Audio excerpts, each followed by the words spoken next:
জিমেলে হ্যাঁ একটা email account তৈরি করার জন্য আমাদেরকে যে প্রোগ্রামটা ব্যবহার করতে হবে গুগল ক্রোম, হ্যাঁ গুগল ক্রোম সফটওয়্যারটা আমাদেরকে ব্যবহার করতে হবে। তাহলে আমি গুগল ক্রোমে এখানে দেখছেন গুগল ক্রোম এখানে ডাবল ক্লিক করলাম, তারপর মাউসকে আমরা এখানে ক্লিক করবো, এরপর আমরা এখানে জিমেলে ক্লিক করবো। জিমেলে একটা অ্যাকাউন্ট তৈরি করার জন্য জিমেলে ক্লিক করলাম। গুগল ক্রোম ওপেন করলে তখন জিমেল অপশনটা ওখানে দেখা যাবে। এরপর আমরা এখানে যেহেতু কয়েকটা ইউজার আগে ওপেন করছে তো ওদের একটা তালিকা সেট করে, তো কোনো বিষয় না, এটা আবার কোনো ইমেল নেওয়া আসবে না, কারণ এরপরে আমরা কয়েকটা ইমেল অ্যাকাউন্ট তৈরি করছি, তাদের ছিল ওরা ওপেন করছে বলে একটা তালিকা আসছে, কোনো বিষয় না। আমরা এখান থেকে এটা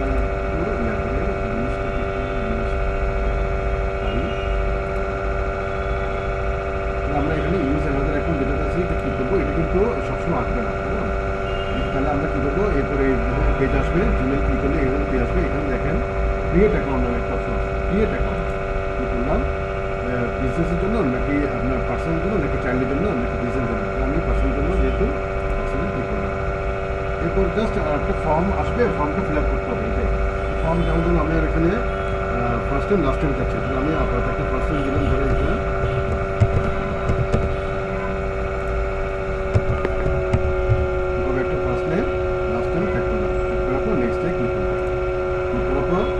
এরপর ডেট অফ বার্থ আছে, ডেট অফ বার্থ আমরা এখান থেকে যাতে ডেট অফ বার্থ যেটা সেটা আমরা সিলেক্ট করবো, যে দিয়ে দিলাম একটা ইয়ার কেমন, তাহলে এই ডেট অফ বার্থ একটা ডেট অফ বার্থ যেটা সেটাই সিলেক্ট করে দিলাম।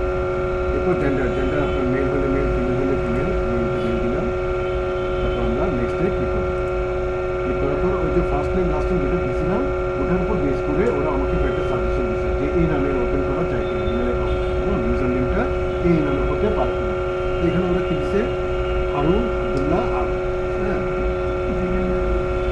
আবদুল্লাহ আল হারুন যে দিলাম, কেমন। তাহলে আমি মনে করি এই নামে একটা আমরা ইমেল অ্যাকাউন্ট তৈরি করতে সিলেক্ট করলাম, সিলেক্ট করার পর নেক্সট ক্লিক করলাম। এরপর পাসওয়ার্ড আছে, তো পাসওয়ার্ডটা দিয়ে দিবেন, ঠিক আছে। তো এটাই হচ্ছে লাস্ট অপশন, ইমেল অ্যাকাউন্ট মানে লাস্ট পাসওয়ার্ড দিতে চাইবো, ওইটাই হচ্ছে ফর্মে লাস্ট অপশন। তো আমি আপনাকে পাসওয়ার্ড দিব না, যেহেতু আমার একটা অ্যাকাউন্ট আছে, আমি ওটা দিয়ে আপনাদেরকে পরবর্তী স্টেপগুলো দেখাবো। তো ইমেল অ্যাকাউন্ট তৈরি করতে গেলে যে অপশনগুলো আসে সেটা আপনাদেরকে দেখাবো, এটাই কিছু। আমরা এটা আপাতত করলাম না, আমি ক্লোজ করলাম। এখন দেখেন, মনে করলাম আমার আপনার একটা ইমেল অ্যাকাউন্ট তৈরি করে গেছেন। এখন সেই ইমেল অ্যাকাউন্ট তৈরি করার পরে আপনি ইমেল কীভাবে পাঠাবেন, বা আপনাকে ইমেল দিলে সেটি রিসিভ কীভাবে করবেন, আবার ইমেলের সাথে একটা অ্যাটাচমেন্ট ফাইল পাঠাতে হয়। একটা জায়গায় আপনি চাকরির জন্য অ্যাপ্লাই করবেন, আপনার হচ্ছে আপনার সিভিটা পাঠাবেন, সিভিটা কীভাবে পাঠাবেন, এটা ইমেলের সাথে অ্যাটাচমেন্ট ফাইল কীভাবে, অ্যাটাচমেন্ট ফাইল বলতে একটা সিভি যেতে পারে, একটা ওয়ার্ড ফাইল যেতে পারে, পিকচার যেতে পারে, বিভিন্ন অপশন। তো অ্যাটাচমেন্ট ফাইল কীভাবে পাঠাবেন, আবার আপনাকে কেউ অ্যাটাচমেন্ট ফাইল পাঠাইছে ওটা আপনি কীভাবে ওপেন করবেন, কিংবা আপনার কম্পিউটারে ওটাকে কীভাবে ডাউনলোড করবেন, অপশন সম্বন্ধে বেশি জানবো। প্রথমে আমরা দেখি আমার একটা ইমেল অ্যাকাউন্ট আছে, সেই ইমেল অ্যাকাউন্ট দিয়ে আমি অন্যকে একজনকে ইমেল কীভাবে পাঠাবো। তাহলে গুগল ক্রোম ওপেন করলাম, এবার যেহেতু আমার ইমেল অ্যাকাউন্ট আছে তো আমার এখানে এসে আমি জিমেল ক্লিক করলাম। জিমেল ক্লিক করার পর আমার এখানে ক্লিক করলাম, সে বলতেছে যে আপনার ইমেল আইডিটা ইউজার নেমটা টাইপ করেন, তো আমি এখানে ইউজার নেমটা টাইপ করলাম, সরি যে পাসওয়ার্ড আছে তো পাসওয়ার্ড দিলাম, পাসওয়ার্ড দিলাম। ইমেল আইডি ওখান থেকে আগে থেকে সেট করছি, তো তারপরে এখন সে সরাসরি পাসওয়ার্ড হচ্ছে। এরপর নেক্সটে ক্লিক করলাম, এটা পরবর্তী একটি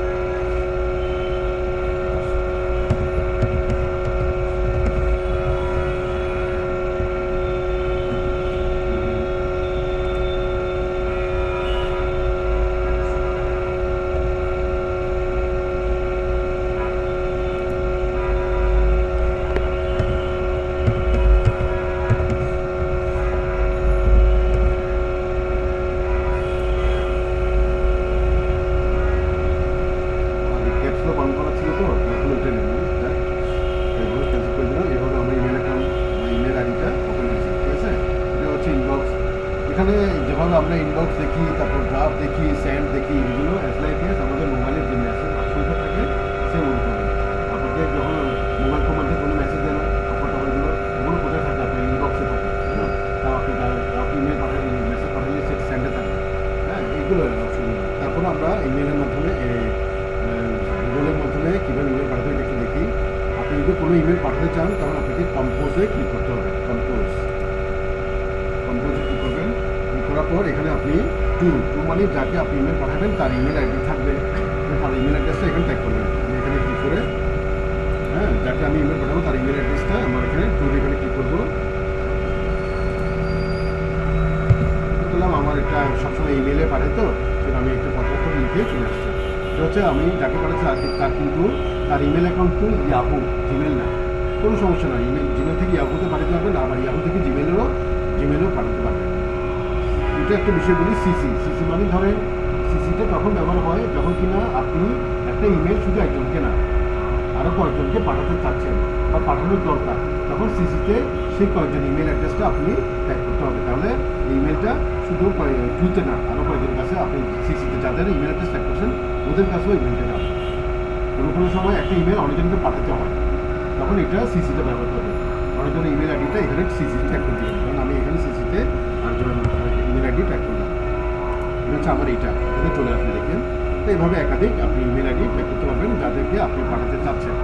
কিন্তু সাবজেক্ট ধরেন আমি এখন আপনাদের দিলাম টেস্ট। কেন টেস্ট দিলাম?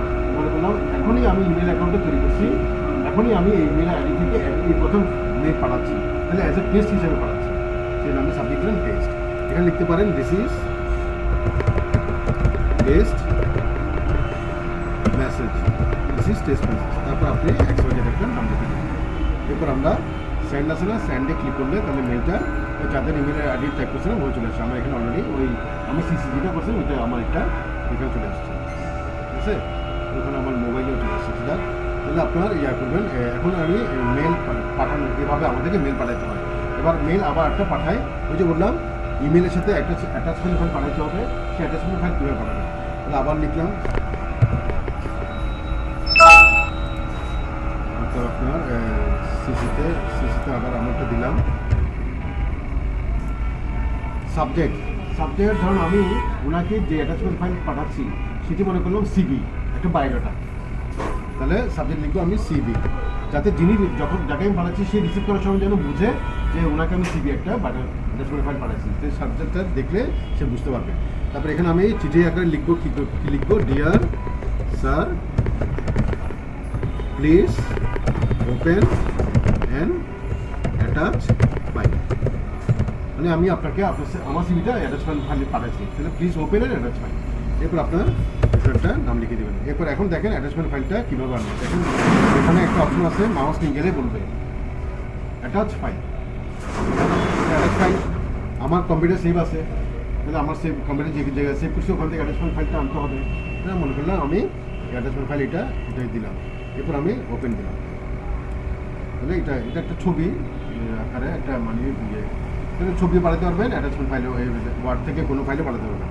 আবার ধরুন আপনি এখানে ক্লিক করলাম, তো এইভাবে এখন অ্যাটাচমেন্ট ফাইল আমি করছি, অ্যাটাচমেন্ট ফাইল নিয়ে আসছি। এখন আমি সেন্ডে ক্লিক করলে ইমেলের সাথে অ্যাটাচমেন্ট ফাইলটা চলে আসবে, এবং এখানে অলরেডি আমার এখানে চলে আসছে, বুঝছেন, সঙ্গে চলে আসছে। এবং দেখেন আগের মেলটা দেখেন আর এই মেলটা দেখেন, এটাতে তখনই বুঝতে পারবেন যে এই মেলে কোনো অ্যাটাচমেন্ট ফাইল নাই, কিন্তু এটাতে দেখবেন কোনো অ্যাটাচমেন্ট ফাইল যে আছে সেটা এখানে বোঝা যাচ্ছে। আপনাকে যদি কেউ অ্যাটাচমেন্ট ফাইল পাঠায় তাহলে এখানে বুঝতে পারবেন। এখন দেখেন আমি অ্যাটাচমেন্ট ফাইলটা কীভাবে ওপেন করবো, ক্লিক করলাম, প্রথম মেসেজটা ওপেন করি। ওপেন করার পর দেখতেছি যে dear sir please open attach file. তাহলে আমি ফাইল ওপেন করার জন্য এখানে একটা অপশন আছে, ডাউনলোড আছে, ডাউনলোডে ক্লিক করবেন। ঠিক আছে, ডাউনলোড হয়ে গেছে। এখন ডাউনলোডটা কোথায় হয়েছে? ডেস্কটপে না, যেটা হয় প্রথমে কোথায় হয় জানেন, আমি এটাকে একটু মিনিমাইজ করলাম। ডেস্কটপে এটা আমি কোথায় হবে, ইউজারে। হ্যাঁ, ইউজারে ওখানে একটা ডাউনলোডস নামে একটা ফোল্ডার আছে, ওই ফোল্ডারের মধ্যেই আছে ডাউনলোডস, ওই ফোল্ডারের মধ্যেই মনে করবেন ওপেন থাকে, ডাউনলোড হয়, ডেস্কটপে না। ঠিক আছে, তাহলে এটা দেখছেন, এটা হচ্ছে সেই ইয়াটা। ঠিক আছে, তাহলে এটা গেল আপনার ডাউনলোড অ্যাটাচমেন্ট ফাইল কীভাবে ডাউনলোড করবেন, অ্যাটাচমেন্ট কীভাবে পাঠাবো, এটা তো আমরা করছি।